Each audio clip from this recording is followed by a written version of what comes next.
think we're set up. I think we're good. All right. So how was Juarez?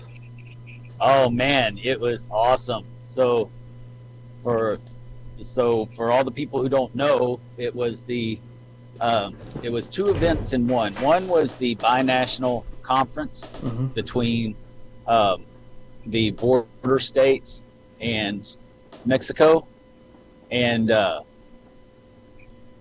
then the other one was the Confederation of Grand Lodges in of Mexico. So there's 31 Grand Lodges in Mexico, and So how many states 28 they of them. have? Yeah, actually, I think they have 32, 32. but they have, and there's actually a couple of disputes on irregular lodges, and there's one that may be irregular before too soon. Oh, I see. Yeah, they may be voted out of the Confederation. Typically, if they're in the Federation, then we recognize it So that's if they interesting. asked for it. So you've told me that they do some pretty interesting stuff in Mexico. So to be considered irregular really makes me wonder what they're doing. Right, right. It's all political. The Oh, I got the you. stuff that they're doing is political. It has nothing to do with ritual and stuff. Politics and Freemasonry, surely not. Right. We got Austin Berry. So, Hello, Austin. Devin McLean and Charles Smith. Welcome. welcome. So the there were 28 of the Mexican states, plus there was Lebanon, who is recently recognized from Lebanon overseas. So the Grand Master of Lebanon was there.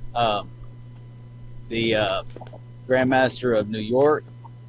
Um, let's see, Of New York. and then yes, New York There's a Grandmaster of Texas there. and California and Florida. No, the Grand Junior Warden was there Oh, good. representing Texas, Good guy. which is good because he'll be there for the next 3 years, so he'll be able to really, gain some continuity with everybody. Yeah, I like that. What's up, Josh Finley? How are you doing, brother? Hadn't heard from Hey, you in a Brother while. Finn. But I received my official certificate from the Grand Lodge of Quintana Roo, You're what? and my official Oh. certificate for being the grand representative between Texas and Quintana Roo. Which, for those who don't know it, that's El Paso, not El Paso. That's Cozumel and oh gosh, what's that other popular? I have no knowledge of the geography of Mexico. Cancun. Cancun Okay. and Cozumel are both in the state of Quintana Roo. Katana Roo? Yes, and that's where I'm the representative for. Cool, man. Yeah, I've already got plans to go down there and see him, to hang out with his family and go marlin fishing With and who? see all the lodges with the Grand Master. Oh, nice. Yeah, and he's going to come up again next year. The meeting's going to be in Las Cruces and in New Mexico, and he's coming up. He's already committed to coming up next year, and so I'll meet him over there again as well. That's awesome, man. Great brotherhood, making man. making waves. Did they Right. send a car to pick you up or anything? Oh yeah, Nice. dude, it was so funny. So when we first go across the border, right? We're there's two vehicles with 4 guys each in it, right? And we go across the border, and I notice that there's a police car behind us, and I'm like, what the hell? He came in right behind us as we went across, right? Mm-hmm. And all of a sudden I hear Mexican I police hear or yes, I'm talking policia. about Mexican. Okay. Policia. Yeah, so all of a sudden I hear this, and it's like, oh crap. Oh no, we're going to Mexican prison. So, Again. yeah, exactly. My wife is not going to be happy this time. I was supposed to be better. Yeah. But yeah, so they pull us over, and he comes up and he starts giving us the first, second, third degree, and he's speaking in Spanish, so I don't really know what's going on. I may have lost a little P in the process. I don't know, but it was concerning the way that he was acting, right? And then all of a sudden, he puts his hands on the door where the window is open, and you see his Masonic ring. It's like, son of a bitch.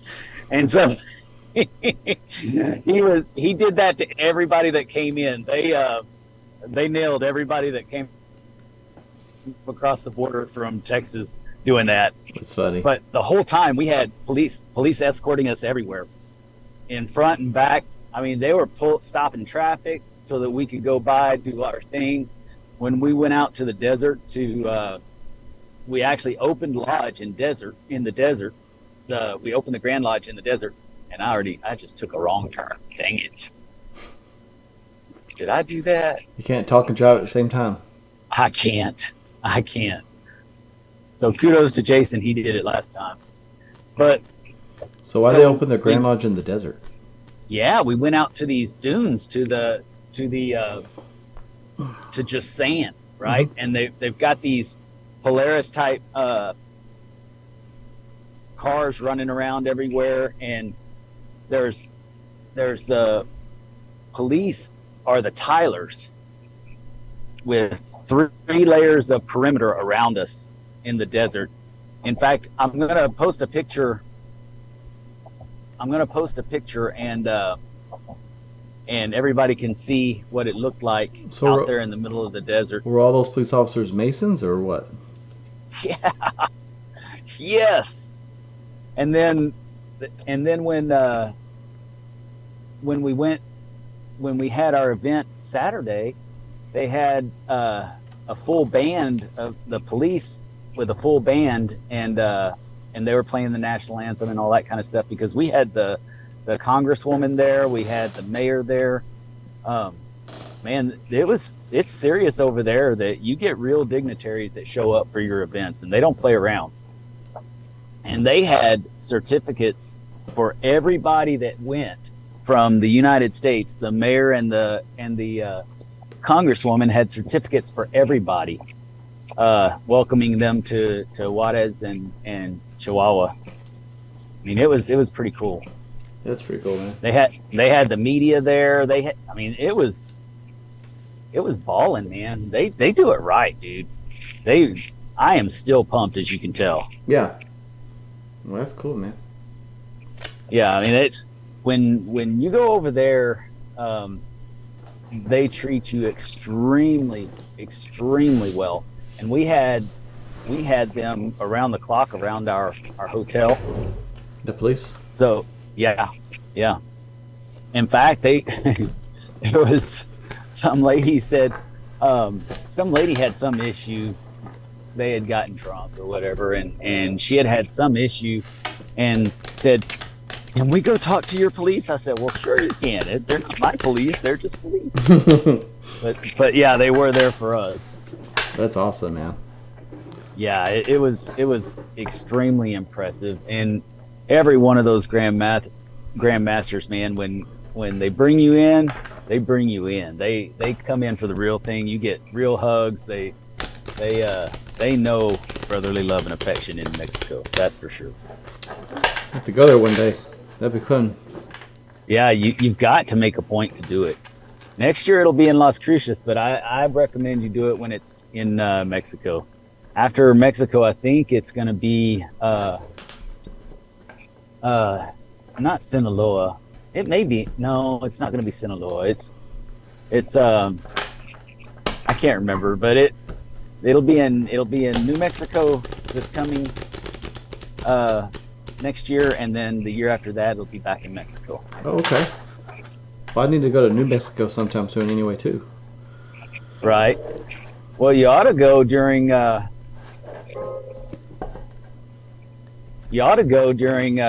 Grand Communication. When is that? March. In March. Yeah, we'll be going there. It's I think it's March 15th. I'll have to look and see, but I'll share it with you. Yeah, please do. Let me look. Yeah, and there's going to be several of the Grandmasters coming up from Mexico into Las Cruces for their grand annual communication. It'll be on a Friday.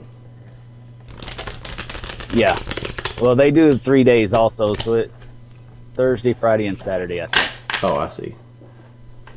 Interesting. But it's going to be at a resort location, and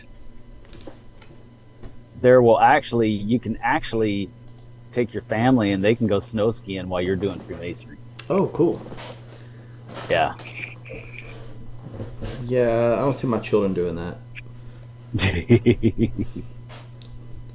Not yet. If you go Well, through, if you put them on a snowboard, you don't have to worry. They won't go anywhere. They'll just get up and fall. Get up and fall. yeah, yeah. We took my kids to the park today just because they were driving us crazy. They're just like, here, go play on stuff. Right. Charles Smith says, if y'all go through Lubbock on the way to Mexico, be sure to at least stop and say hi. Will do, I am Charles. so sorry. I was all by myself, and I was so exhausted. And then I got angry because I was planning on buying another truck before I had to change my tires and battery, and here I am changing a battery. How old is your truck? I thought it was a newer truck as it was. It's a 2019. Oh. Got you. Understood. Yeah, I don't like to be out of warranty with vehicles anymore. I worked on vehicles long enough in my life. Yeah, I don't like working on vehicles either. So what's been going on in the world, in the U.S. world? I don't know. It's been a quiet weekend. I haven't been on Facebook a lot, so I don't know what's going on from a Masons of Texas perspective or anything like that, like what the hubbub is. But that's about it. That's been really quiet. Just been spending the weekend with my family. We got 8 viewers right now. If y'all got anything going on, if you want to share it, that'd be good. Nice. But yeah, otherwise it's just been really quiet. Nothing exciting. Yeah, we had a good turnout of U.S. citizens over there for our brothers, U.S. brothers. We had Carlton Newberry he showed up. Gregorio is what they call him now. Gregorio. Greg White. Why they call him He showed that? up. Do what? Why they call him that? I don't know. That's probably how you say it in Spanish. Carlton? No, Greg. Enderley? No, Greg. G-R-E-G-G. Who's Greg? Who's Greg? Right. Greg who? Right. Right. Okay. White. Oh, okay. Yeah, Got right. you. I thought you were still talking about Carlton. Right. Got you. No. So both of them showed up Saturday, the same time Rumsey did. They didn't know I was going to be there. I didn't know they were going to be there. It was kind of a cool surprise. Hmm. But they missed the desert thing, and I felt bad for them because that was, man, the desert lodge that they set up, oh my gosh. It was nicer than most of our lodges in buildings. Oh, really? Here. Yes. A little more sand. I mean, they had a checker floor put down, and they had, everybody had their podiums. They all had their chairs, podiums, and then the big square and compass out there. And then they had these overhead lights that came on when it got dark. Hmm. That's cool. Yeah, it was awesome. And the sunset behind us, they had it positioned correctly out in the desert to where the sun set in the west. So we were all behind the senior warden, and the sun was setting behind us. It was pretty awesome. Man, that does sound awesome. Where they serve their green beans at? There were no green beans. But we did have a nice steak dinner last night. We had Shangri-La. It's Asian food, basically, for lunch. Jason's here. It was just a really, really amazing trip. And I'm so glad that I made the time to go out there and do it. Jason Rockenberg says, if you wanted to just stay there and be a Mason, I think most of us would support that. I would support that. Sounds I like enjoyed sounds it. like good Freemasonry. Yes, I almost did not come back. I'll be honest. Whenever you describe Mexican Freemasonry, I let me back up. So, based off my expectations of Freemasonry, I was kind of Right. led to think when I first joined that my expectations were unrealistic. But then listening to you describe Mexican Freemasonry, that sounds exactly like what I expected when I joined. So I don't think it's unrealistic. I just think we just have low standards. Right. Right. Yeah. I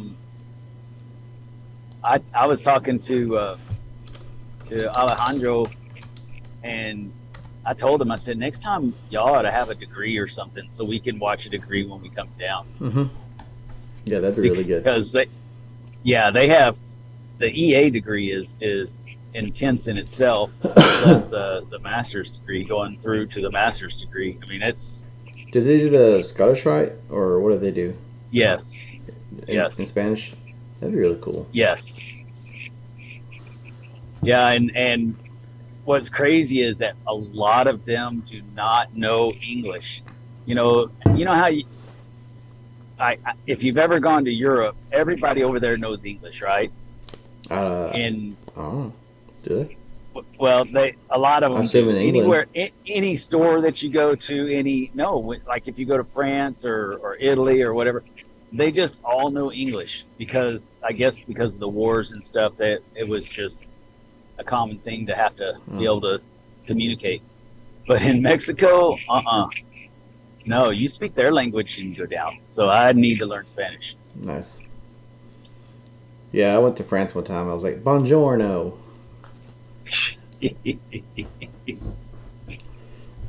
No, yeah, that sounds really fun. Yeah, it was really cool. So what else is up? Oh, not a whole lot. We have an interview lined up for Wednesday, right? Next Wednesday, Oh, next Wednesday. Okay. the 15th. Okay, I was thinking it was this week. You keep saying that, I know. and I keep telling you the 15th. This week, right? Yeah, it's very strange you want to speak Spanish in Mexico. I agree. It's the weirdest thing. Right. It's strange they have those expectations. Yeah. Yeah. But fortunately, they all knew that I was, just a pinche gringo.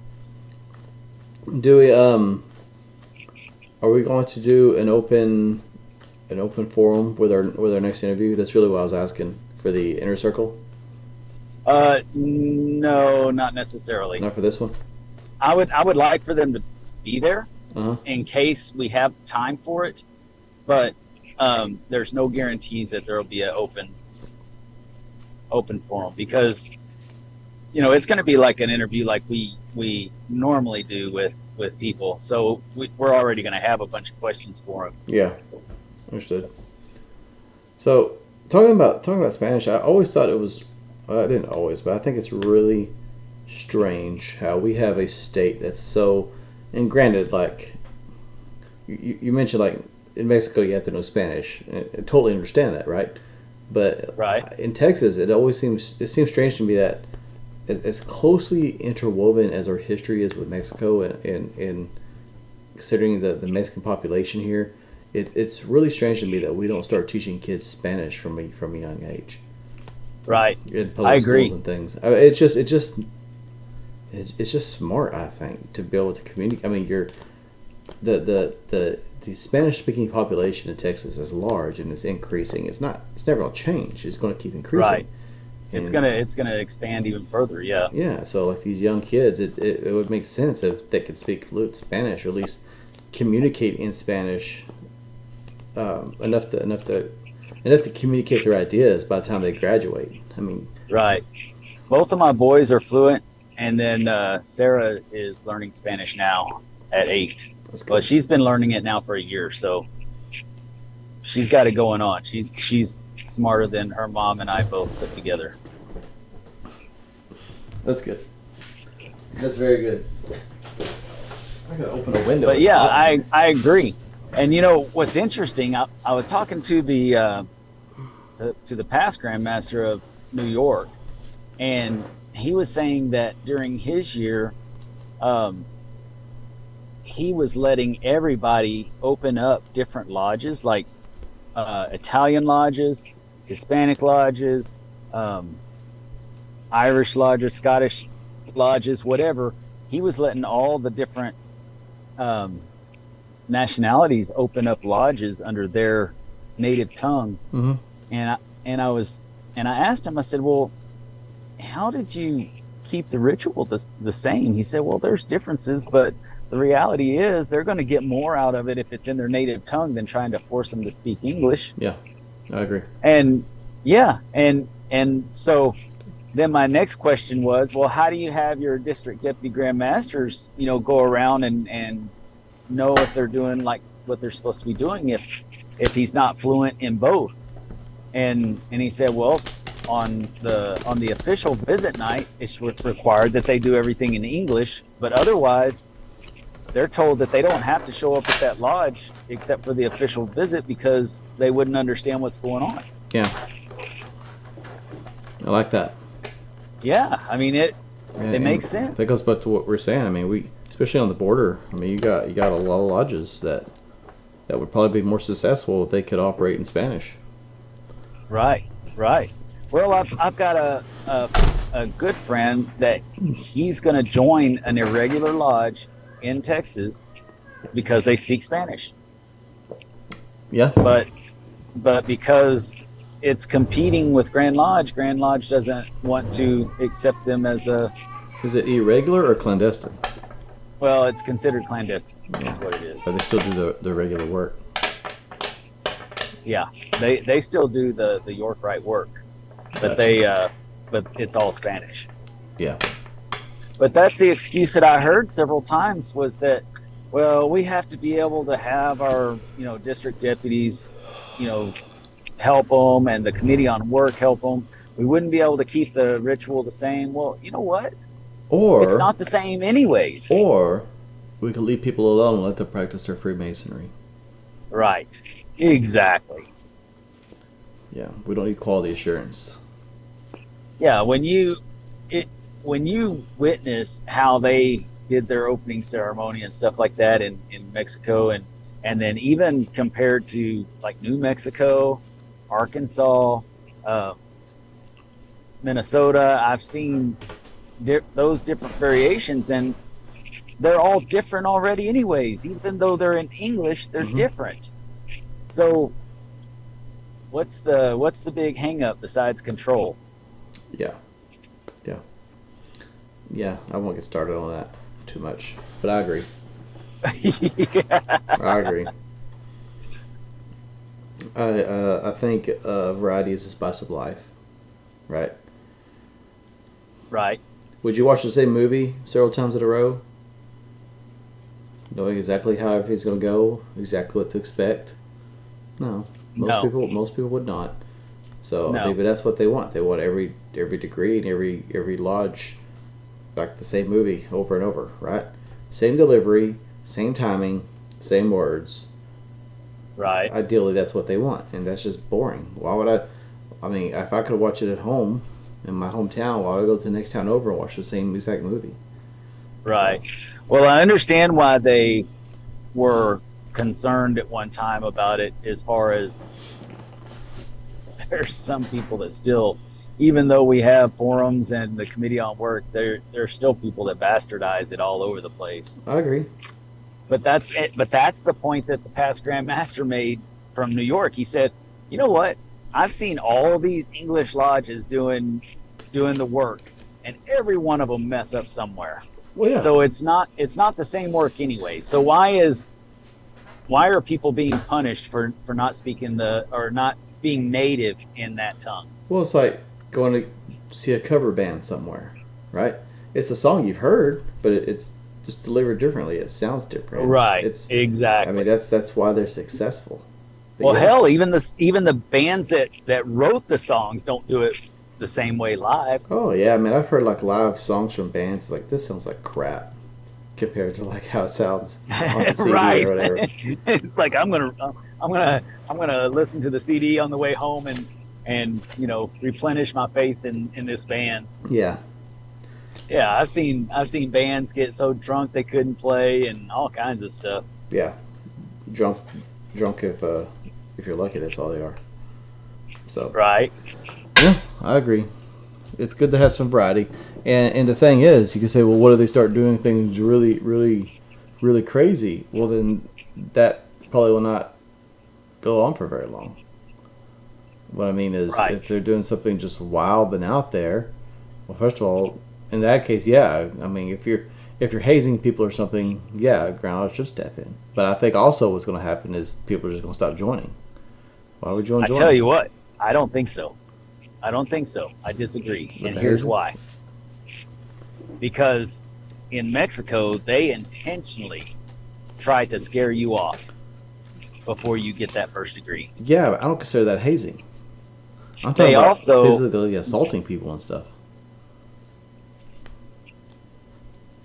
I'm not going to say what they do over there, but I'm going to tell you that it's pretty forceful situations. And then I was also told that there was one where they had some candidates that were sitting there, and they hired a girl to come in and try to get them excited and get them to hit on her.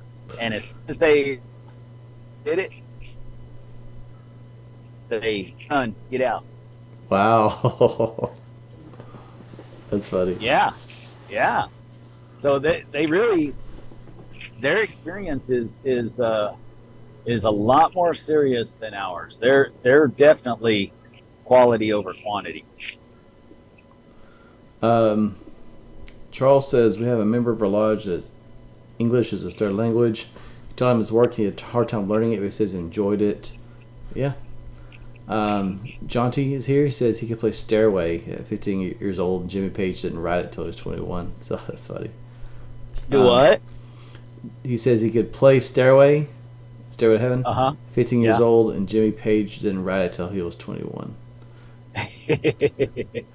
I think I learned how to play it when I was 15 too. No, I was around 15. Hello, Gene. Good to have you, brother. So it's a quiet night tonight. We got like 7 people, just kind of at all times. People coming in and out, but yeah. Oh, okay. I tell you what, I have witnessed brotherly love like I did in Mexico, in other places. Lubbock is one of them that I really felt the love from the brothers in Lubbock. But I have not experienced. You felt the love in Lubbock. Yep, the love in Lubbock. What were we saying though? But I have not experienced as much. These grandmasters. These are grandmasters that are at this conference, and these guys are just pulling you in. They're the real deal.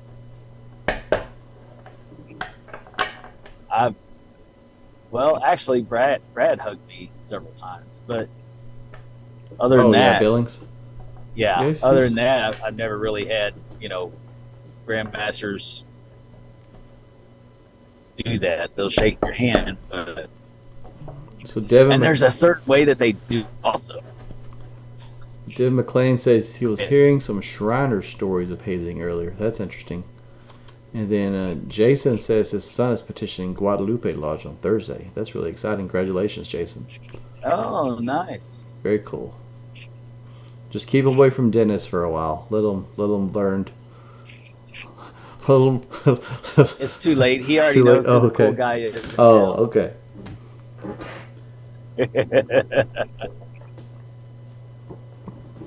It's not easy being me. It's funny. Go ahead. I won't say anything. Go ahead. No, what were you saying? We can talk later. I don't need to keep on about Mexico. It was an awesome experience. Brothers, if you can travel. Don't waste your whole life in one place. Yeah, I Enjoy agree. your Freemasonry. Yeah, when I was traveling, it was tiring but enjoyable. So I've kind of been taking this Yeah. year slow, but last year I traveled a lot and it was a blast. Of course, Corpus was a blast Right. this year. Going back to the summit we hosted, that was a great time. Yes. Yes, it was, and they talked about it there at the conference as well. Oh, Shrine used to do it was called Hot Sands back when he went in. That was a form of hazing. I've heard of the Hot Sands. Yeah, Yeah, me too. In fact, that's one of the reasons I haven't joined because I want the hot sands. I don't want the cold sands. yeah. I think we have different definitions of hazing because to I don't consider that hazing. I think that's just um, I think like intentionally like just assaulting somebody. That's what I think of when I think of hazing, right? So I think that the current definition of hazing is a little bit more broad than Liberal. really, well, Yeah. a little more broad than really what I would consider. I wouldn't consider the hot sands hazing. I don't really. I Well, it mean, goes right there along with skulls, right? yeah, yeah, You don't exactly. want to do anything that's controversial because we might scare people off. Yeah, this idea that like slight physical discomfort is hazing or scaring somebody is hazing. No, I disagree with that. Yeah, I think people ought to be they ought to take it serious what they're doing. They ought to be questioning if they really want to join this or not. I mean, if you look at like ancient rites of passage, I don't consider most of that hazing, but under the current definition, a lot of that would be considered hazing, right? Have you seen have you seen the one where they tie you to the tree and then flick the tree? Flick the tree. Flick it. They flick it. So they bend the tree back, they tie you up to the tree and then they basically you're tied up arms and legs and they catapult you with this tree What? and yeah, You actually like yeah, launch? yeah, it's like it's an African rite of passage. Mm-mm. Yeah, it's scary looking. Talk about hazing. That's Yeah, I mean, hazing. if you like, law will require you to fast for a while, right? That's not we consider that hazing, like depriving food. The bullet ant ritual they do in South America, where they put the gloves with the bullet ants on. People we consider Right. that Yep. hazing. Yep. Um, I think the difference is it meant to be life changing, or is it meant just to cause physical harm just for the sake of causing physical harm? Right? Right. Like the bullet ant, I'm sure it's very painful. The flicking thing you're talking about, or also the African tribe that makes their own bungee cords and jumps off the Right. tower they make, which I mean the whole thing is just rickety Yes, looking, with right? vines. Yeah, With vines, and it's not really a bungee cord; it's just a vine. yeah, yeah. So it's Yeah, exactly. I mean, that's rites and of passage are that's what supposed it's to be for. uncomfortable and scary. Yes. If you can't, and what it is every one of them are preparing you mentally. If you can take yourself to a different place and handle those ants biting you all over, then you're prepared mentally to go into the next phase of your life. Hmm. I agree. I think every one of them are that way. That it's all about getting your mind right. Yeah, yeah, I agree. So I'm gonna make you a bullet ant cod piece next for for your next rite of passage, Dennis.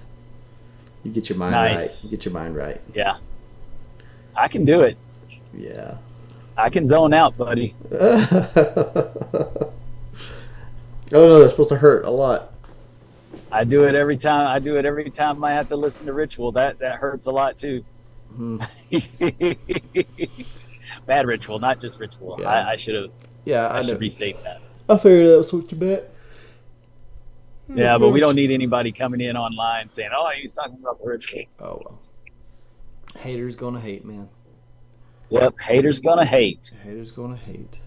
So I'm excited because new month. That means the third Monday is when we have Scottish Rite in Dallas. on the 20th. Oh, yeah, that's cool. So definitely gonna do everything I can to be there for that. That'll be fun. I don't know what we do, but I'll be there. Very cool. Yeah. Take your hat. You're supposed to wear your hat at the meeting, just so that you know. Oh, I don't have a hat. Oh, you didn't get yours yet? No, I think they cap us. Oh, they're gonna do it there, Yeah, we'll go to Dallas and get capped. right? Well, that's So- what we do. Also, we used to do it at the end of the ceremonies, but then we started doing it with the next feast. I also need to go to. Let me see. I need to go to Grotto. El Texa. I joined El Texa. They didn't give me a hat. I need to go and get a hat. So I paid for it. Darn it! I want my hat. Well, they have to order those. They order them from a certain person.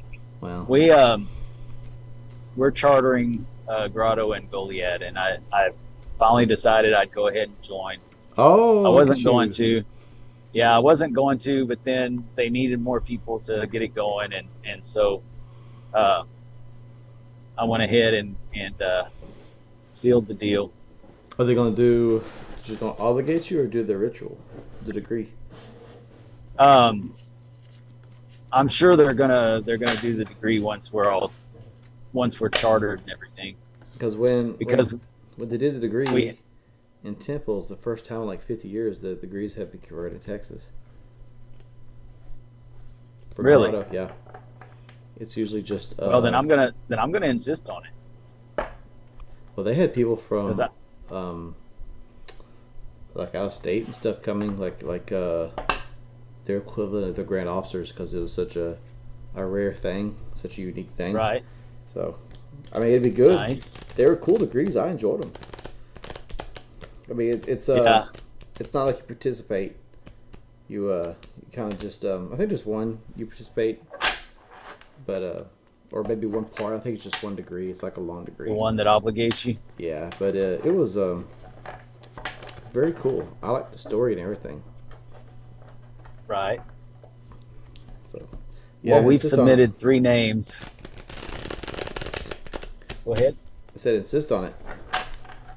Oh, I will. I don't like joining stuff with that just to join. Yeah. Justin's rolling cigars. How'd you know? Hey, Kadeem. It's so since you're here, be sure I'm correct here. So the 20th is Scottish Rite. That's when we meet, right? And I just show up. Since you're my Scottish Rite buddy, I'll be capped. I'll be capped 32nd. Yeah. Go get. That's what I'll start. I'll just start wearing my cap everywhere. Every time I do live, I'll just wear it so people can see. So people can recognize. Yeah. Oh, today I'll get my grotto cap too, and I'll just wear a different cap every time. It's a fez. My fez. Yeah. The Scottish Rite, it is a cap, but that's a fez for Grotto. Yeah, I'm looking forward to it, man. It's gonna be awesome. Yeah, I really enjoyed the ceremony when I went through it. Oh, I'm just talking about Scottish Rite in general. Oh, Do yes. not look to Dennis for Scottish Rite advice. Okay. What? Who said that? Who said what? Was that Jason Reichenberg talking trash? Who else talks trash? I'm sorry they picked you second to be on the education committee after everybody else left. Dennis ought to be there to cap me. Well, I like it to be an honor. Glenn, I had Chris cap me.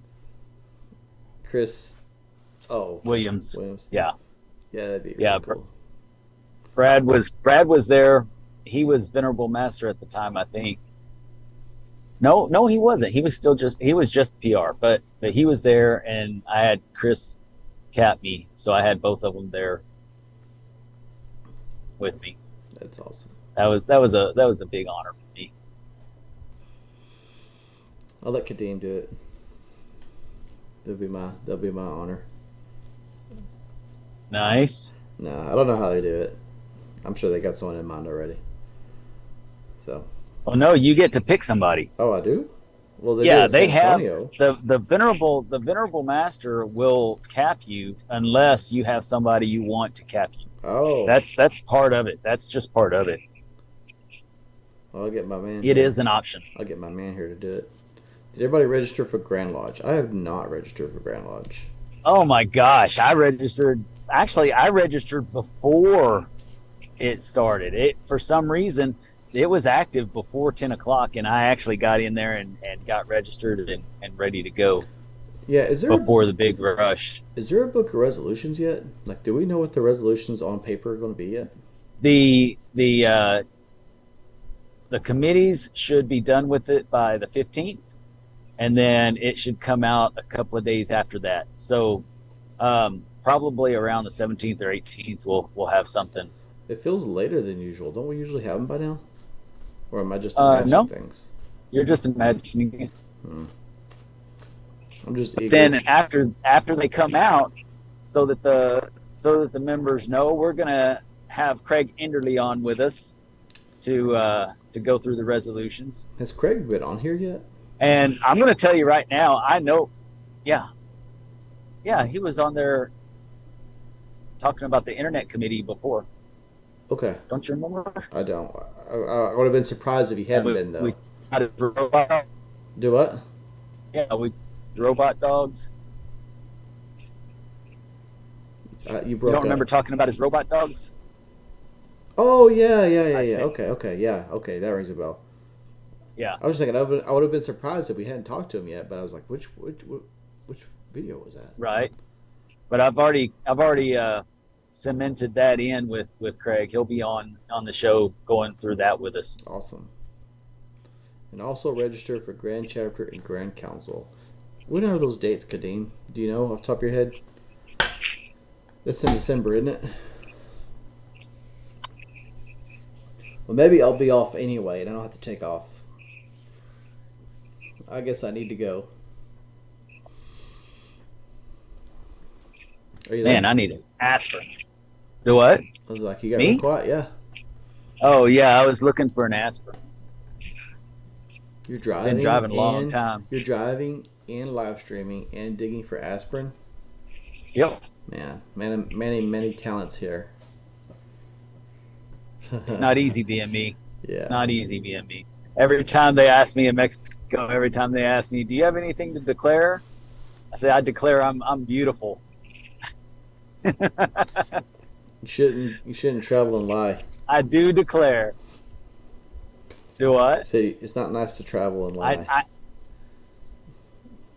I Making a bad impression. Those Texans are all liars. right. Yeah, it was pretty cool. I ended up I took 3 of my Grand Lodge of the Republic of Texas flasks with me, Oh, okay. and I ended up giving 2 of them. I was gonna give one to the Grand Master for Quintana Roo as a gift, and then one to the current Grand Master of Chihuahua. And but after those police officers pulled us over like that, I gave them to them. I said, "Man, you deserve this. I love you, and I want to know you." And so they both gave me their numbers, and so I can call them whenever I go in. So Kateem, you said you'll be at Waco 92 next week on the 16th. You know what? I've got a beef with Waco 92. Oh, really? I think they got beef with me. Yes. Why do you say Do that? what? I said, I think they have beef with me, but why do you say that? Because they won't invite you to speak. Oh, I no, get it. because I went and spoke, and I think I pissed off a few of their members. Oh,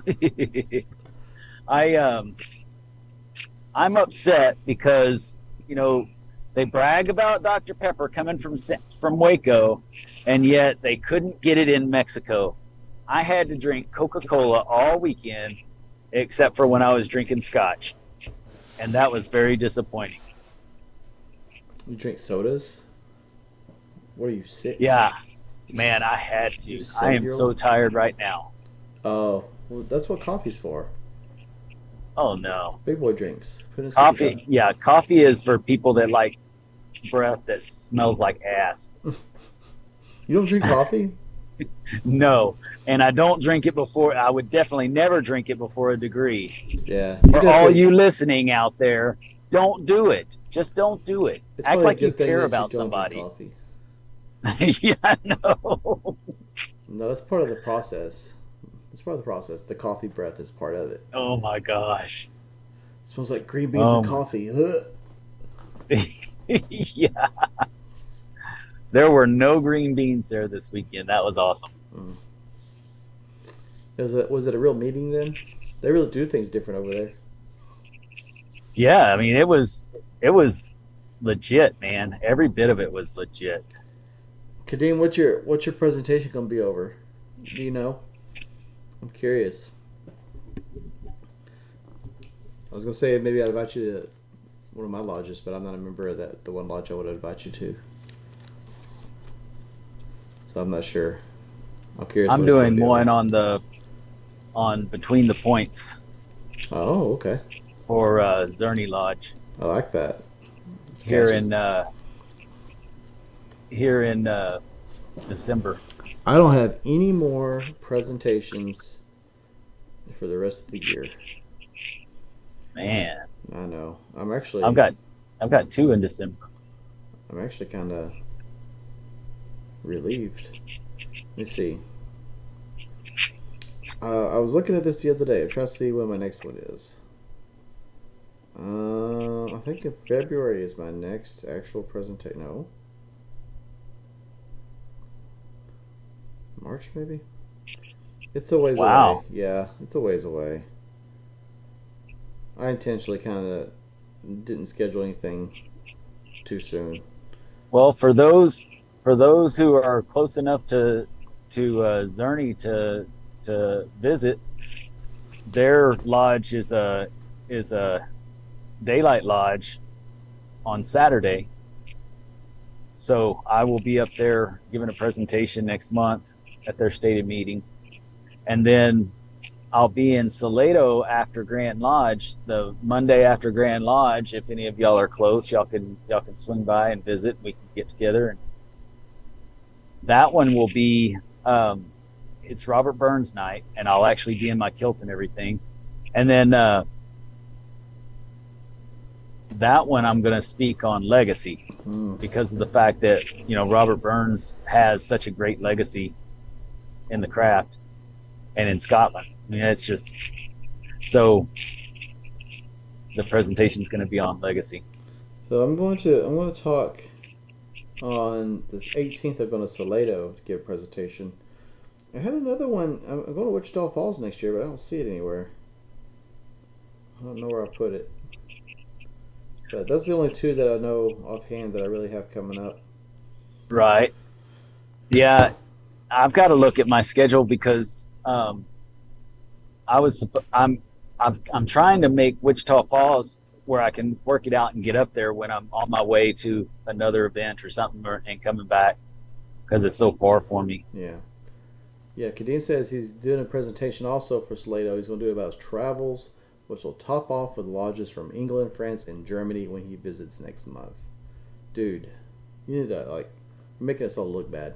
You need to take a Do nap. what now? He's doing what? He's traveling to England, France, and Germany next month, so he's going to visit the lodges there. Oh, that's a day trip. That's that's like going through Texas and stopping at 3 lodges. Yeah. They want to present about lodges, the prettiest lodge, the ugliest, smallest, biggest, original, analyze the architecture. That does sound cool. Well, I know a lodge you can visit if you don't see one that's falling apart, Kadeem. Well, actually, I guess you'll see it at AMD, so never mind.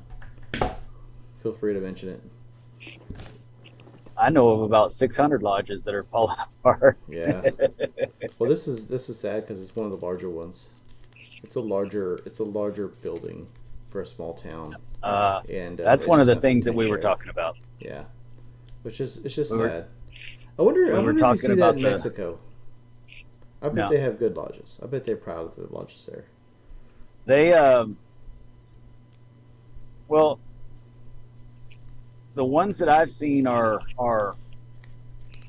very articulate, but you got to remember they're also old. Yeah. What do you mean articulate? What's a building? They have How's some a building very articulate? cool, very cool things. Okay. Very cool symbolism all throughout. In Oh, gotcha. fact, it was pretty awesome. The when they were opening lodge, they had a skull on either side of the uh, of the podium with the master. Authentic Yes, metal. That's yes. metal. All of their stuff is real. I like that.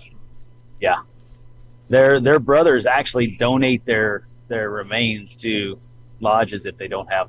Hmm. I don't know about that. Stick me in the ground, but more power. I mean, if you really just enjoy being at lodge and you don't ever want to leave, yeah, just donate your remains to it. Well, there's purpose to it. It's just like donating. Oh, it's just like donating your organs, right? Mm-hmm. You're doing it for a purpose, and it's an important purpose too. So I wonder how that works out. Like, you say you donate that to your lodge. Do they like you have the funeral and then they take it to the taxidermist, or like how do they Taxidermist. Oh my how gosh, they separate everything? you're so ghetto.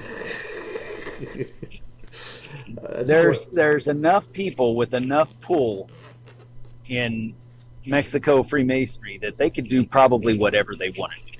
You know, you're mentioning the police, and I was like, you could pull that off here, because as soon as the police, because I assume they're in their police vehicles doing their Tyler job and everything. Yeah, yeah, Yeah. So as soon as you dude. Not only police vehicles, but automatic weapons doing their Tyler jobs. yeah, as soon as the police start using their police vehicles and all that stuff to do Masonic stuff, people start freaking out. Where's my trash bag? Right. They're like, oh, you can't use public vehicles and all that stuff for things like that. Right. Yes, 2 more skulls. They barbecue you first. Yeah. Well, it's better than green beans. Well, I was gonna say they create a pyre made out of green beans, and like that, and then Sacrifice to the gods. and since green beans are the ultimate Masonic food, and there's no skulls in Freemasonry, the skull just levitates away from it. It just separates itself because you can't have a skull in Freemasonry. I see. Yeah, I see. yeah. It's all in the monitor. Oh, okay. I should read that. I don't read that enough, I guess. Jason says he suggested they could donate the skull to the commander, but they felt like it wouldn't look real because it's too perfect looking. Yeah. They can use Dennis's because it's too thick. You can never get anything out of it.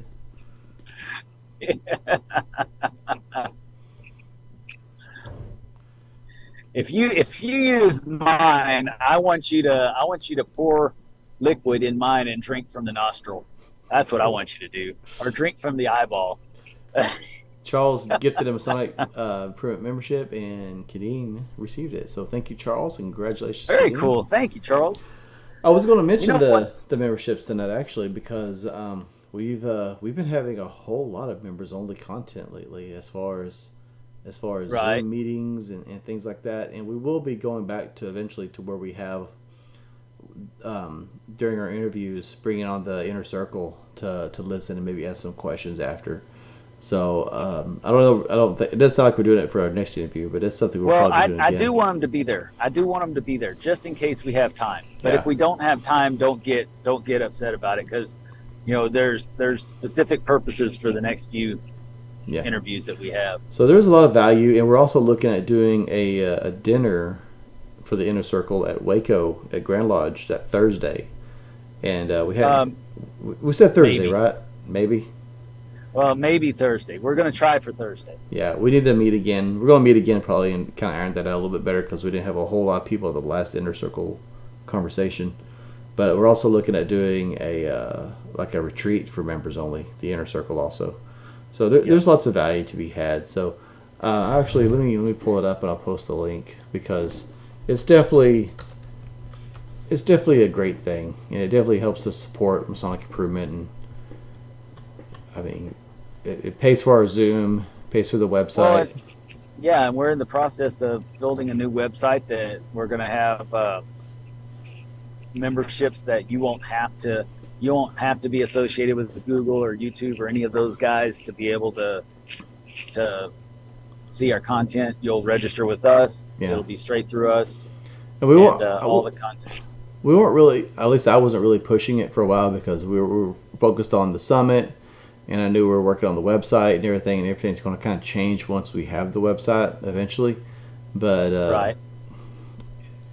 I don't really think it's worth waiting. I mean, if you want to go ahead and jump in and participate in all that fun stuff. Yeah, especially since we are going to have some important interviews coming up, and um, I've got the list of candidates, and I'm going to email to them tomorrow, and invite them to a forum. Awesome. So that'll be coming up soon, and I'd like to have our inner circle there. So Yeah. we will be the only ones, asking questions, but I would like for our inner circle to be there so that you can hear firsthand what's going on. Yeah, there's still value in that. Oh, absolutely. So I posted a link to the inner circle if anyone's interested. I mean, most of the regulars are inner circle, but I'm just looking back here. I mean, there's several that are not. So if you get any value, if you enjoy this at all, please consider. It definitely goes a long way. You know who I haven't heard from him in a while? Who? Austin, or was he here a minute ago? Let me look. Let me scroll back up. Austin White. I've not heard from him in a while. Yeah, he shows up every once in a while. It's But been not as much as he used to. yeah, it's been a few weeks. But yeah, so. Anywho, you got anything else, Dennis? I know you're driving. I'm running on fumes. I don't know why. I'm kind of running on fumes this evening. Oh my gosh. What were you saying? I have had a week like you would not believe that I'm committed to this. And so one of the things that we were talking about this weekend with other U.S. Grandmasters, like I said, we had Florida representation, California representation, New York representation, and we were all talking about the fact that we have this infrastructure problem in all areas. New York is at You're grown breaking so up a much lot. lately Hold on. that- What did you just say? You broke up. You got choppy. Oh, I said that New York has actually been growing quite a bit over the past couple of years, 3 or 4 years. You talking about But- Masonically? Yes.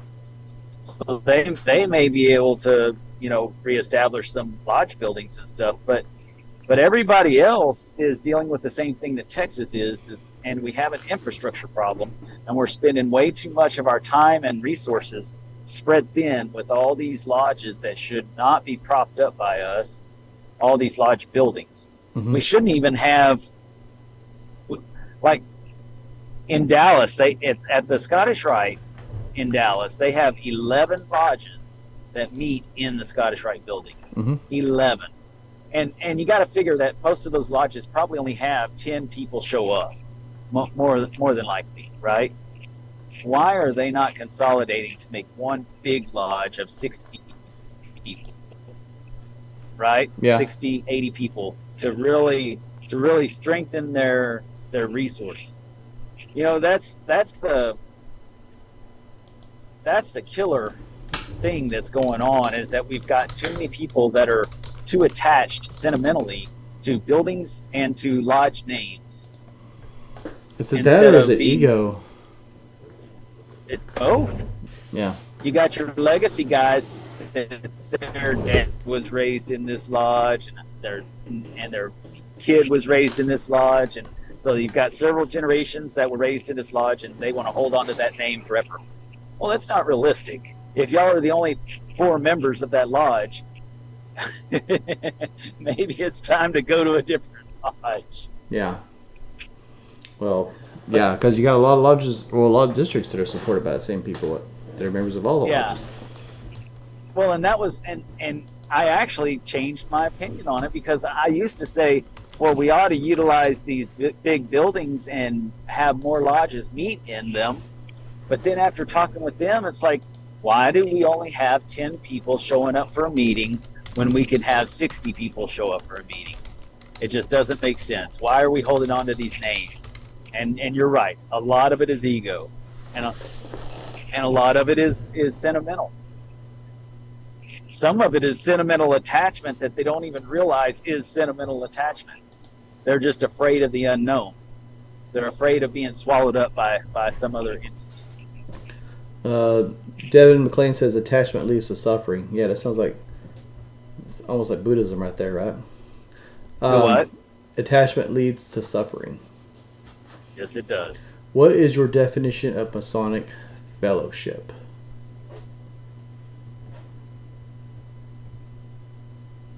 Mine?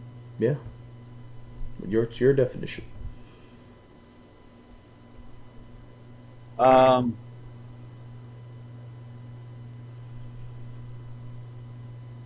when I think of fellowship, I think of independent minds getting together to contemplate and speculate on the mysteries of the ancients to help improve the future of our fraternity. That's fellowship to me.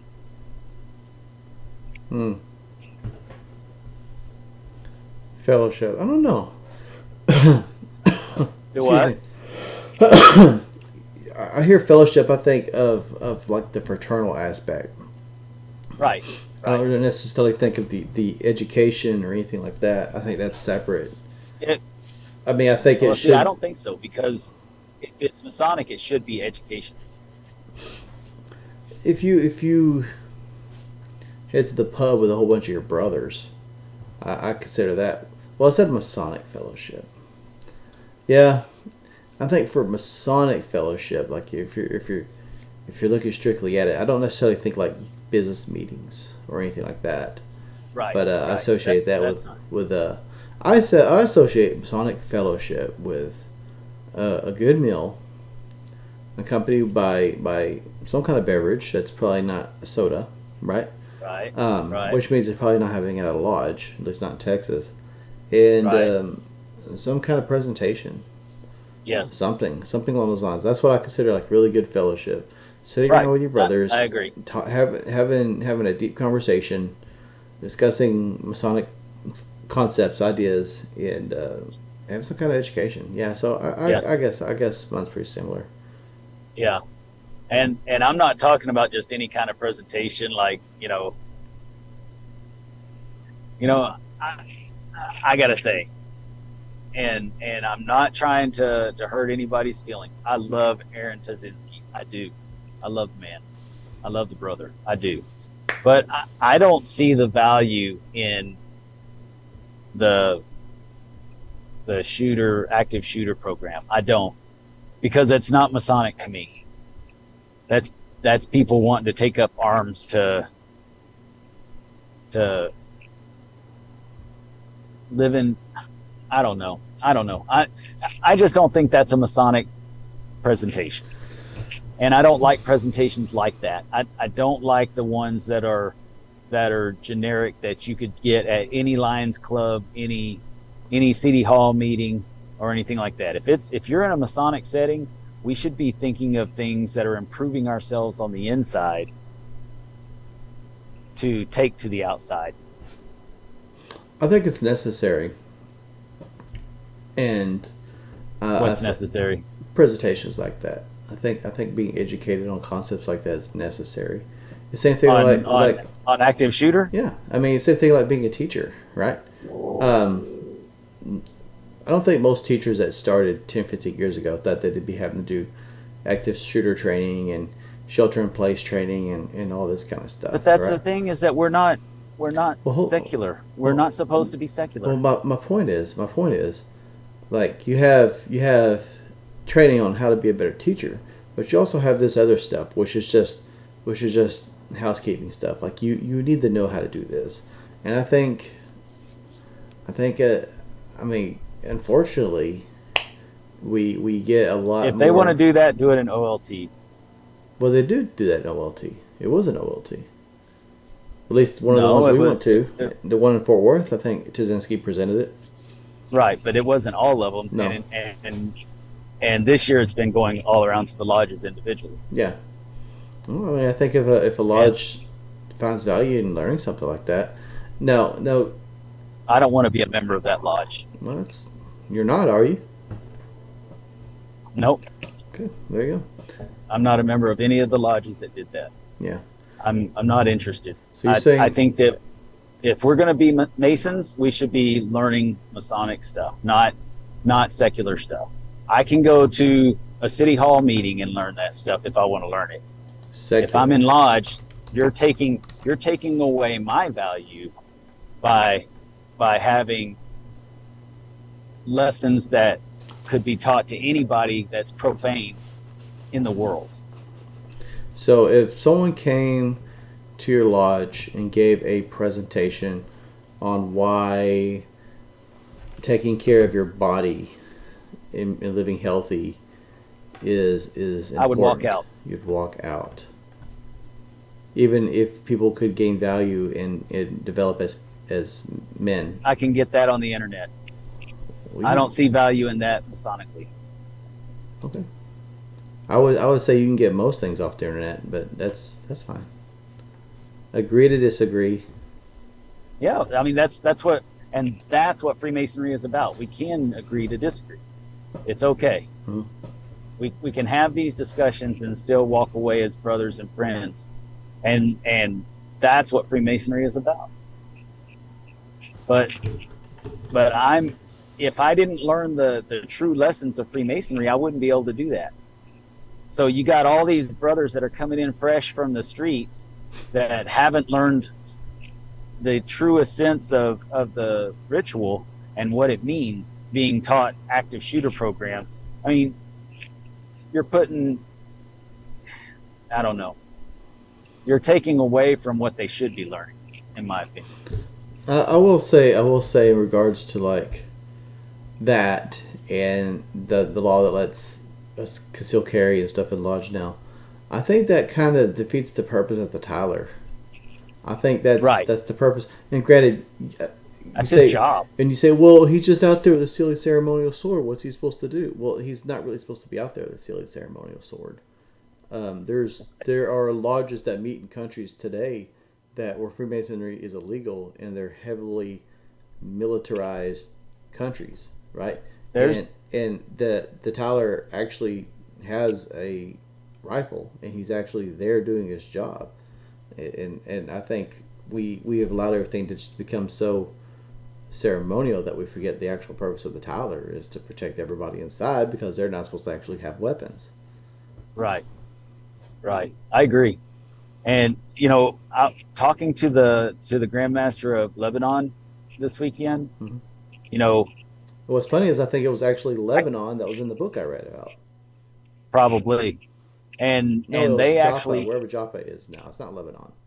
But and it's they right. actually keep all their records in a suitcase and carry it around with them. They don't have a computer. They don't do anything like that because the radicals could come in at any time and destroy everything that they have. Mhm.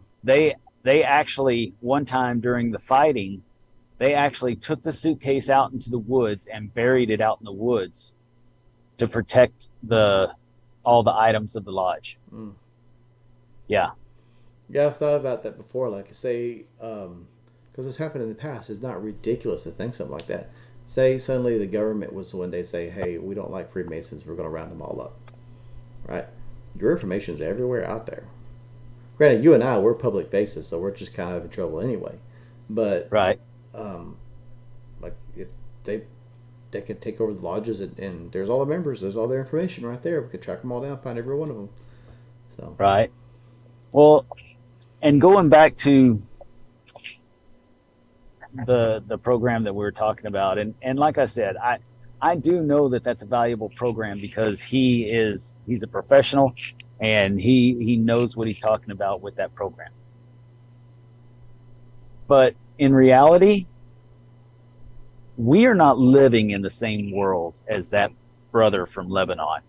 We are not. We're not living in the same world as the brothers over in Mexico. They we were out in the desert in the middle of nowhere, and they were 3 deep with automatic rifles. Mm-hmm. That was our Tylers. We're not living in that world. So why in the hell are we playing make believe on stuff that what if this happens? If it happens, God was ready for me to go. If I can't get myself out of that situation, then it was my turn to go. Yeah. I do agree with lodges locking their door. Yeah, lock your door. Lock your door. Give the Tyler a shotgun. I don't care. Yeah. But I'm not going to live in fear all of my life. I'm just not going to do it. I don't either. I mean, if it happens, it happens. I'm actually more scared, and someone kind of said this was kind of nonsense. I don't remember who it was. But I'm if someone busts into a lodge room armed with intent to hurt somebody, I would probably be more scared of the 10 deputies. All the people. Yeah, all the Barney Fives. The Barney Fives suddenly pulling theirs out, right? I mean, I'd be more scared of that, I think. Right. Yeah, I wouldn't want to be in that crossfire. No. But that's what bothers me, is that it's almost like we create this dramatization, and we create this fear in ourselves so that we're justified in doing the stuff that we do. Yeah. In fact, I've written a presentation on the fact that that's our biggest motive in life in general, is fear. Because our mind is trying to protect us from the unknown, and it's that fear that keeps us safe, right? Mm-hmm. I choose not to live in fear. Yeah. No, I'm not saying. I'm not saying. I'm not suggesting that anyone should. I mean, I kind of feel the same way. I just, yeah. You find value in that, and I find value in it's something I could learn somewhere else. Yeah. If all these people are willing to sit through a presentation like that, why are they not willing to sit through a meaningful presentation on the celestial versus the earthly that we're trying to get to? That's my point. That's my point. I think everybody's at a different spot on their journey, their Masonic journey, right? Well, I think some people are at a more mundane level spiritually or mentally, and other people. But if we're not challenging them, then they're not ever going to get there. I agree. If they're not challenging themselves, then why are they dumbing down my Freemasonry? That's fair. I don't disagree. But I would also say if they're at such a base level, I mean, why are they Masons? But right. Well, and that was another thing that we were talking about this weekend. Is why the heck did some of these people even join? Because they want all the feathers, or because they want the meaningful discussion that only two brothers can have? Mm-hmm.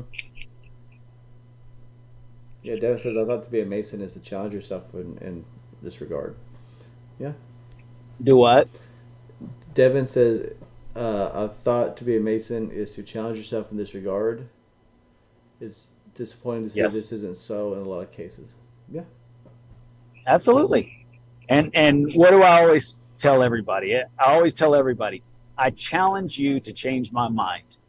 And I truly want that to happen.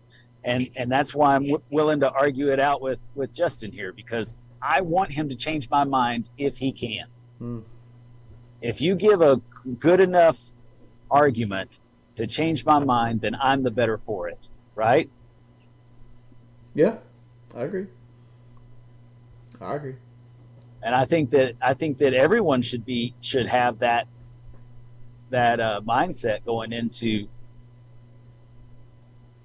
when they go into the fraternity. And granted, not everybody knows what they're looking for when they go into the fraternity. Yeah.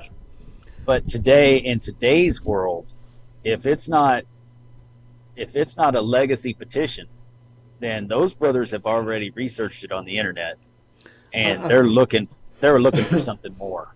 I think really my mindset to disagreeing with you originally is you have so many lodges that don't have crap. They don't have anything for education, right?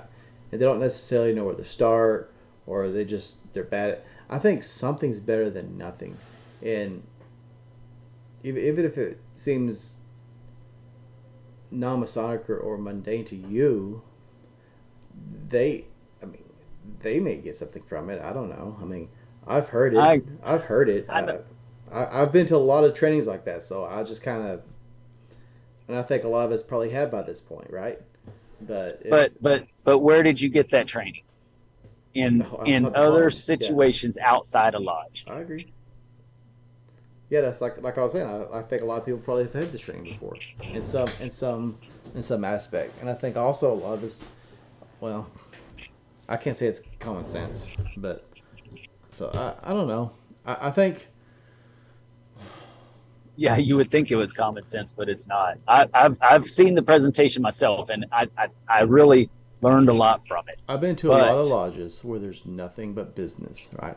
And so I think if that's something that you want to bring to your lodge, it's better than nothing. But I think if that's all you ever deliver for your lodge, you're doing them a disservice. Yeah, that's strictly focused on the external. It's not focused on the internal at all. Yeah. True growth is rarely comfortable so one must be able to confront these sorts of things without getting their ego hurt.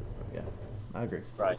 But yeah. I also I don't know. I think sometimes something that's I think esoteric stuff is very interesting, but I think sometimes things that are more informational are not harmful either. Like, well, if it's informational on how to manage the books, yeah, I think that's important. Well, yeah, I mean that's not esoteric, but that's yeah. I mean something like that, like how to have, well, like the importance of mentorship, like we talked about. That's not esoteric by any means, but it provides a value, or the importance of committees, or the importance of, like we did the whole thing on mission statements and stuff. That's not esoteric, but will the members benefit from it? Of course they will, absolutely.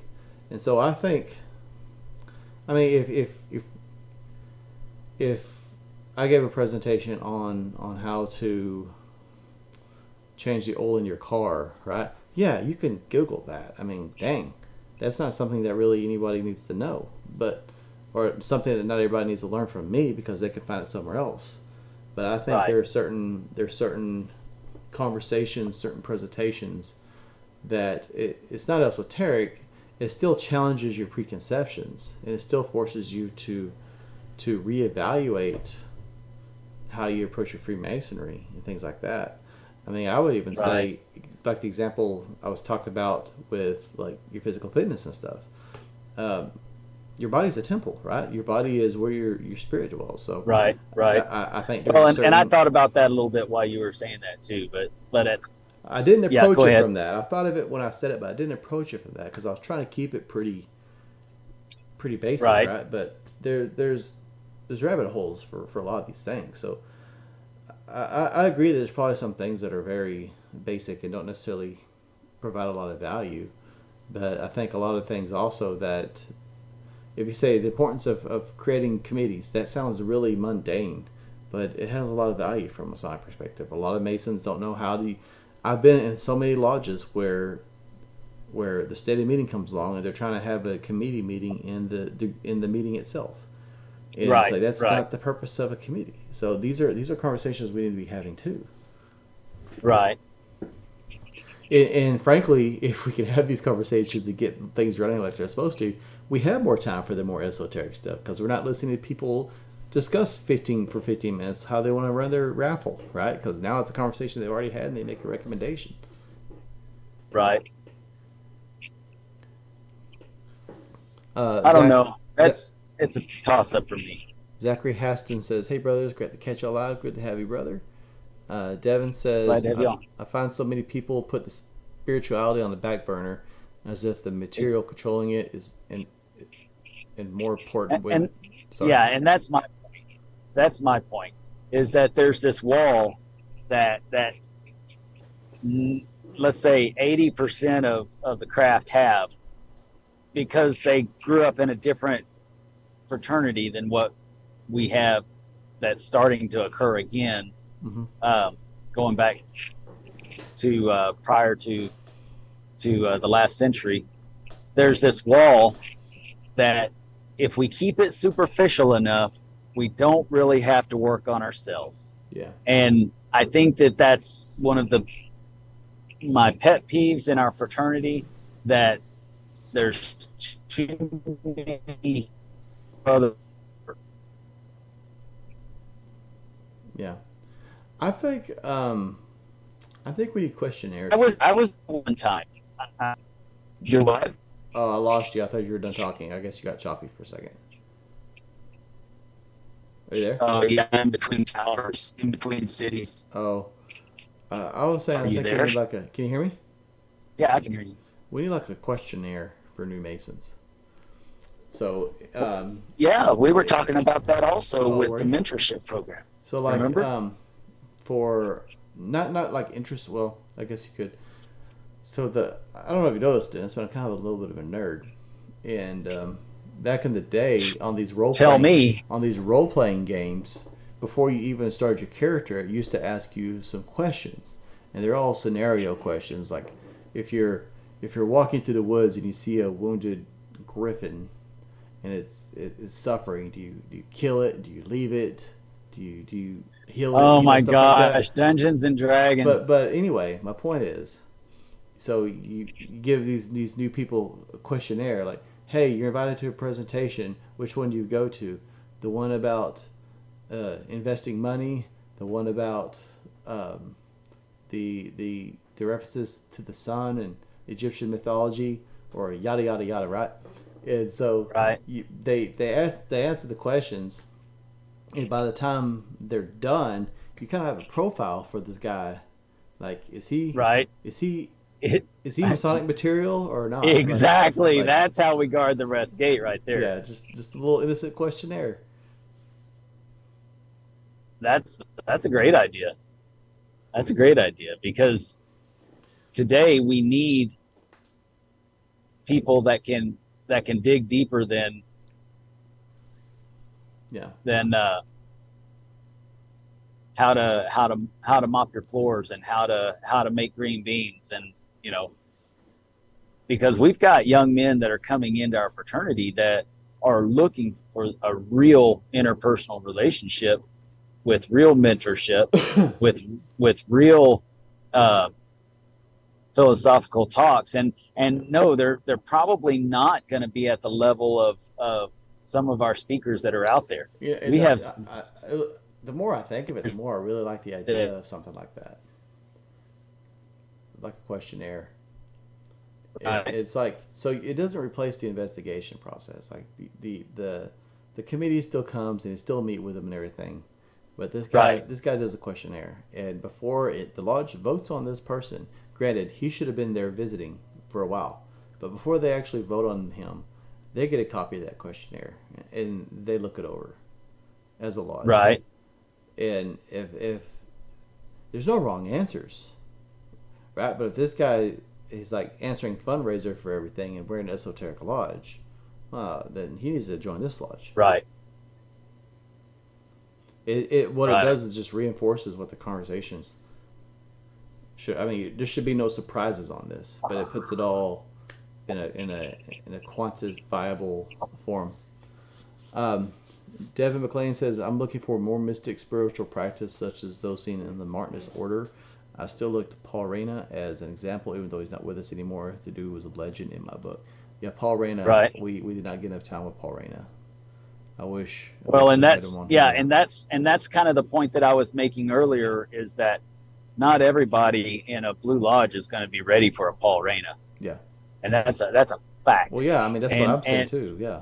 even 95% of the esoterically minded people are not ready for a Paul Reyna. So for a Blue Lodge, it really needs to be dialed back some. Even there, it does need to be more basic and more straight to the monitor, and build it from there. But because Reyna, David Hill, John Tobert, Bradley Kohanke, all these brothers can go deep. They can take deep dives. Yeah. And the regular lodge is not ready for that kind of instruction. Yeah. You roll into a regular However, lodge and start talking about Hermeticism and stuff like that. You lost them. They're gone. right. They don't even know that it's associated with Blue Lodge. Yeah. I saw. I'm not gonna. I can't remember the guy's name, but there was a Masonic. He was a Mason, and he made a post on Facebook. Dang, I have to. But he's in like Cuba or something. And Yes, Gustavo. no, he's dang it. Oh, you know what? That was another Grand Lodge that was represented there this weekend. I forgot about that. Cuba. I really wish I knew this guy's name. He's a Mason, but it was from such a gosh dang. I really wish I need to find it real quick. Entertain the people. What? Dang it. But anyway, to the point, it was talking about something very mundane, and how the Bible says to stay away from it. And yeah, it's like, oh, okay. It like all of his friends were jumping in, like, yeah. I'm in Cuba. There's stuff like this all over the place and things like that. It was talking about, he would not enjoy Scottish Rite, right? Because it was talking about like Kabbalah and stuff like, just stay away from all that stuff. It's like, okay, yeah. It's Do what? That's another wall that people put up is their own religion. They don't want people to mess with their religion. They don't want to look outside of their religion and find out they might have some misconceptions, because they're afraid of being on the wrong path and not going to heaven. Yeah.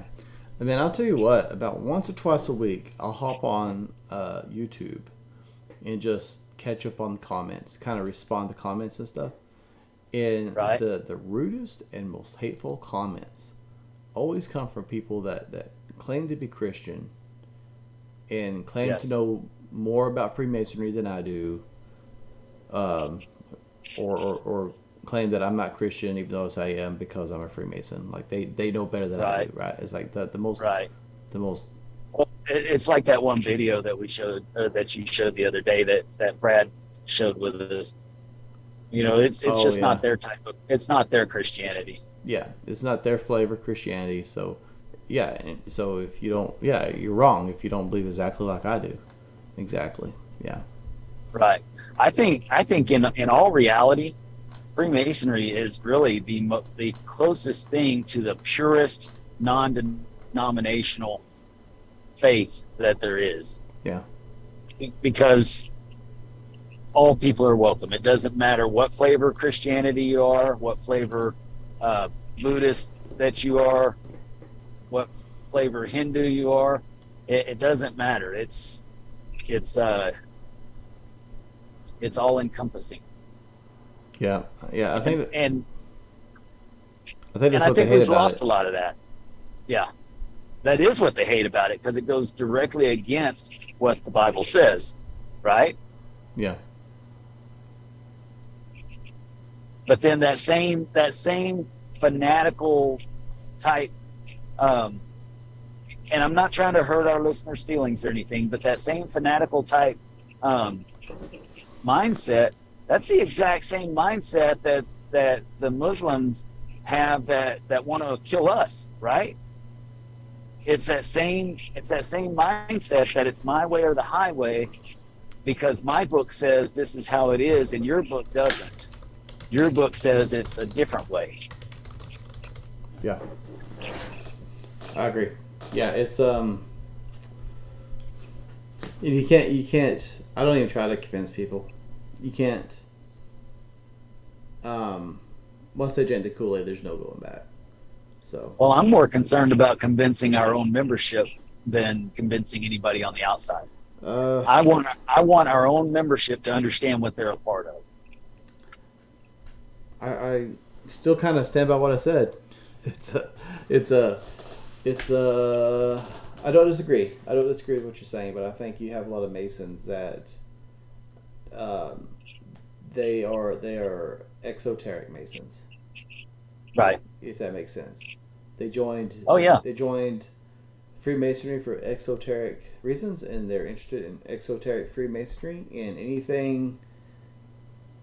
The word esoteric is against the Bible to them.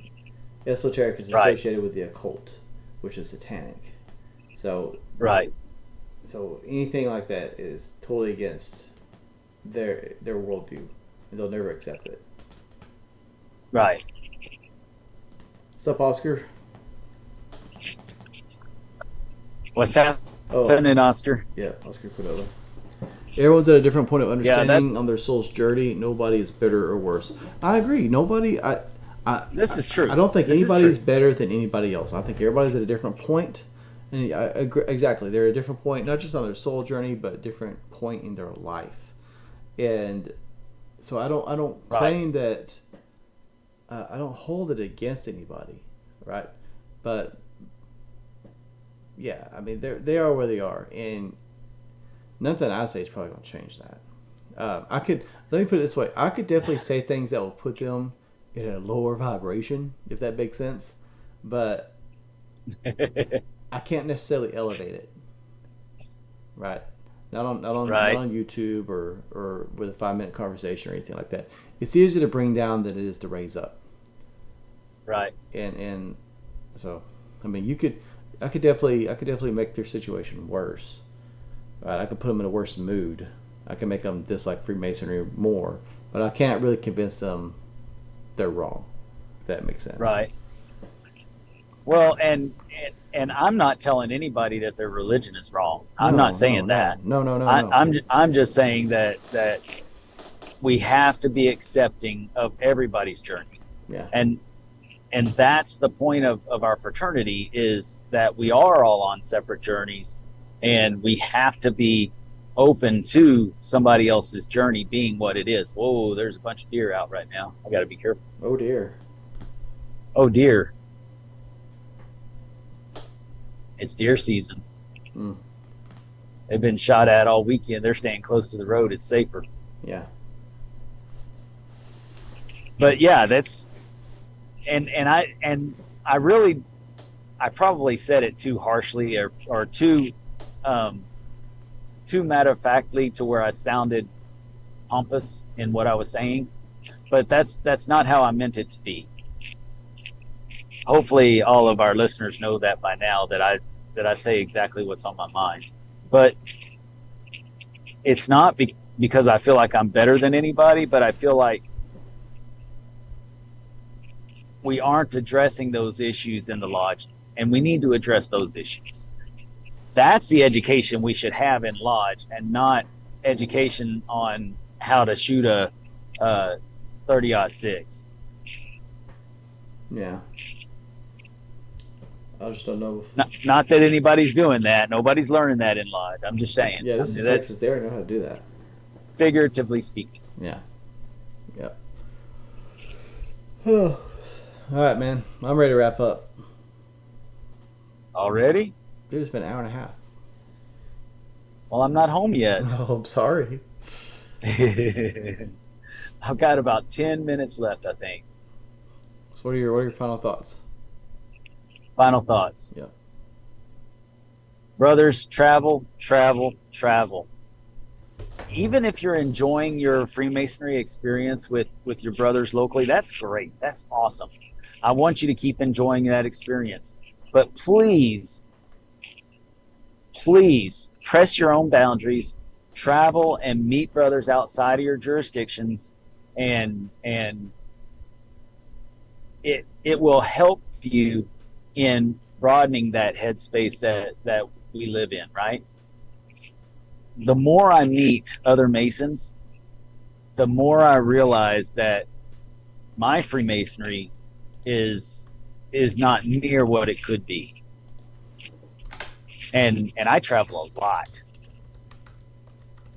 But there is still so much out there to gain understanding with, and as we speak with other lodges and other grand jurisdictions, and we learn the way that they do things and compare them to ours. Some things we do better, some things they do better, some things we just do different, and it's not better or worse.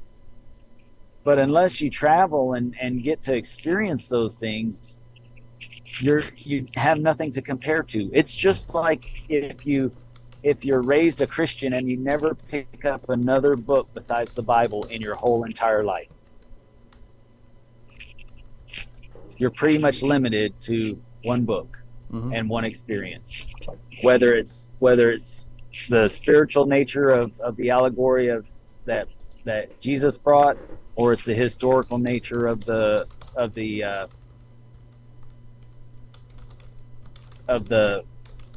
first section of the Bible, the Old Testament. Yeah. You're still limited unless you pick up another book. So if you can travel, even if it's a couple of hours. Take that time to travel and get to know some of your other brothers and get to know some of the ways that they do things, because we're not doing everything right. Justin and I aren't doing everything right.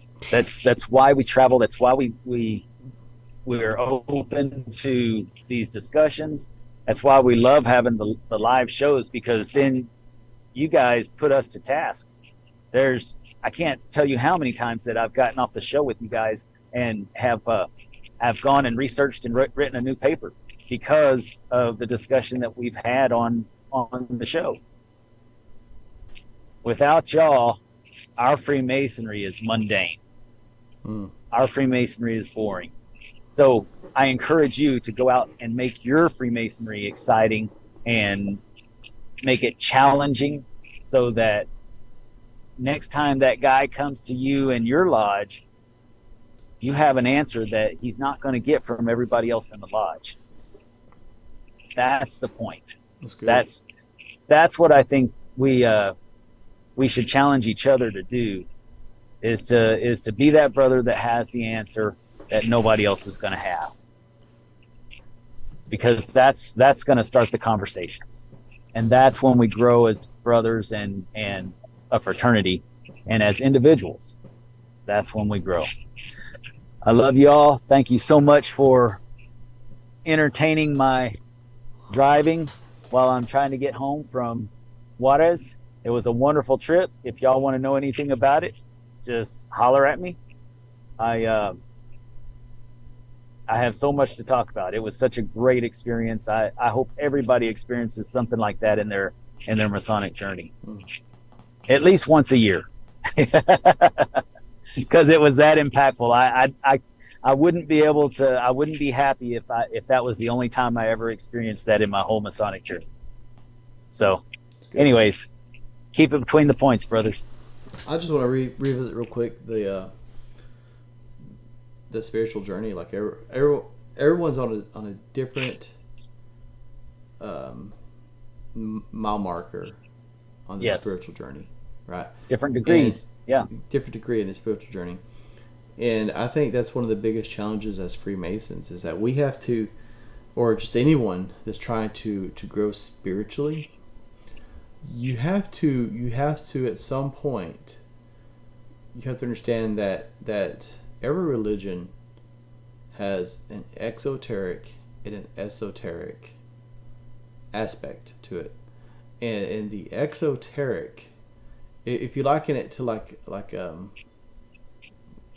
martial artist that wears weights, right, to train, it's something that the exoteric is something that helps you to prepare, right? And but not everybody. It's not really a good analogy, but Yes, it is. Yes, it is. is it? You But yes, okay. Well, let me because you're let me. teaching yourself, you're teaching your body memory by You're doing teaching your the body memory, exoteric stuff. and But you and still have to, and you not still have to necessarily, meditate. and not yeah. You still have to meditate, and not everybody necessarily will ever really be ready to take those weights off, right? Because they're just not doing the work, and so every every every religion has a exoteric approach that is very it's intentionally, I hate to say simple, but it's very mundane, and that if you follow this, you'll be a good person, you'll live a good life, and your soul will advance in whatever way your religion believes, right? But there's also the esoteric aspect of every religion, which is like, okay, you don't really need these weights at this point. They were really just kind of meant to keep you in line. But now that you have advanced, you don't need the weights because you already know. And I think a lot of things that we teach in Freemasonry, like how to live, how to be a good person, don't do this, don't do that. I think a lot of that is to prepare you for that day where you don't really need these preconceived notions anymore, because your character, you as a person have moved on to a point where you don't need a lot of these superstitions to really keep you in line anymore, if that makes sense. Really, where I'm going with this, I guess, is everybody's soul's in a different journey. But looking back, you should never point at somebody who's at the very foot of the mountain, because you were there at one point too, and you may think you're near the peak or at the top. The mountain never really peaks. It never stops. You're always moving up, because at the very top of the peak is perfection, and you can't ever reach that in this life. And so, I don't know. I just think, like, a lot of these people that get on and they thump their Bibles, and they it's easy to say this is bad, that's evil, that's bad, because you don't understand. And so it's easy to say things are bad if you don't understand it, and it's easy to associate things with evil, or with the boogeyman, or whatever you believe in, because you're not at a point spiritually where you're really ready for that, and it could do harm if you're not at that point. So I don't know. It kind of got me thinking as you were talking about it. But yeah, Luke's on here, and he says all paths lead the same thing. Some are shorter than others. I don't even know that any paths. To say a path is shorter than another would indicate that that you could ever reach a destination, at least in this life. And I don't really think you can ever reach the destination in this life. I think maybe. Yeah, until we get there, we won't Yeah, know. yeah, yeah. So I don't think that there's any path that's shorter. I think some people are just, and I say some They people. develop faster. Well, I think I don't want to get too deep into my theological philosophy here, but yeah, that's fair. Yeah, everyone knows something you don't. Absolutely, I agree. Right. So, Yes. just my thoughts on that. It probably would be fun one day if we just had a theological discussion on our personal beliefs, but I don't want to give the haters fodder at the same time. I ain't scared. Just different flavors at the end of the day. Yeah. Yeah, oh, death. Yeah. Yep. Yeah. I That's think I exactly think when right. you pass away, that's kind of when you start figuring out how close you are. I mean, I have friends of all different faiths, and I respect other people's faiths, but I don't. It doesn't affect my ability to sit next to you and be your friend. I mean, we don't have to believe the same thing. It doesn't. Your belief does not offend me, if that makes sense. I think that's really the root of the problem. Is some people are so deeply offended that some other people might believe something that challenges their beliefs, that they have to actively Right. seek it out. And Right. I tell people I'm a Christian, So I'm not trying to sound like I'm from the outside looking in, but I think that's the biggest issue Christians have, is that they feel like everybody has to believe what they believe. And I think, Yeah. and I don't think it necessarily says this in the Bible, but I think the church at some point put every Christian on a mission. Like, hey, Yep. the entire world has to be united under this belief. And really, Yep. it's not It's your the new business. law, It's right? not your business. It's none of your business what somebody believes. Right. It doesn't We all matter. have our own journey. It doesn't matter if they're Christian or if they're Catholic or if they're Southern Baptist or if they're Muslim or if they're Jewish or whatever denominations there are in those beliefs. It does not matter, because that is their life and their journey. And We make fun of all of them equally. Just kidding. yeah, the Hindu. You're right. You're right. I mean, oh, your parents tell you you're gonna burn because you believe in the Hindu Buddhism. I think there's a lot of merit to Buddhism. I think there's merit to the teachings of Jesus, and I think there's merit to the theist in their beliefs. And so, I mean, who am I? Who am I to say you're right or wrong? I'm nobody. I haven't died yet, so I haven't been there to know what really Right. happens. Exactly. And I really, I don't know that you could say that you have a loving God that cares about you, that would give you one opportunity to follow his directions, and if you don't, you spend the eternity burning in hell. I think that's kind of Right. that's kind of Yeah. okay. It's like yeah. So it's like telling my son to do something and he didn't do it, so I spend the rest of his life punishing him. That doesn't make sense. So Right. that's just my thoughts. But hello, Trenton. Welcome. We're actually wrapping up. I agree. I agree that on that wholeheartedly. Yeah. Well, it sounds And- like a good conversation next time then. Yeah, I'm not afraid to talk about my my speculation in theology. Yeah. All right, I man. mean, anybody who watches Facebook for any little bit of time, they know what I think anyways. Yeah, you've been taking a lot of tests lately. To what? You've been taking a lot of tests. Like a little personality test. It's like, I remember doing that like early 2000s. You're behind by like 20 years, man. Whatever. All right. Y'all take care. Thanks for hopping on tonight, and see y'all next time. Yeah, see you later.